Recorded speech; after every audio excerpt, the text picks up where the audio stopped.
அண்மையில் உயிர்த்த ஞாயிறு தாக்குதல் சம்பந்தமாக கமன்பில் அவர்கள் புத்தகம் ஒன்றையும் வெளியிட்டிருக்கின்றார்.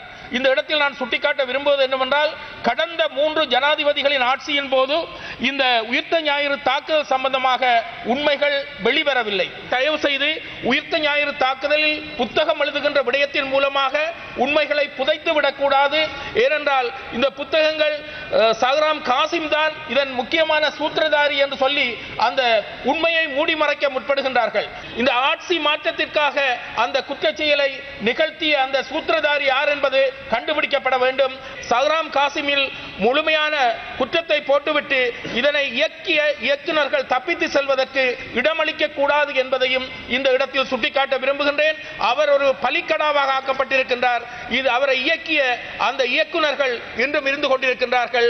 புத்தக வெளியீட்டின் போது அவர்கள் அங்கு பிரசன்னமாகி இருக்கின்றார்களா என்ற ஏற்படுகின்ற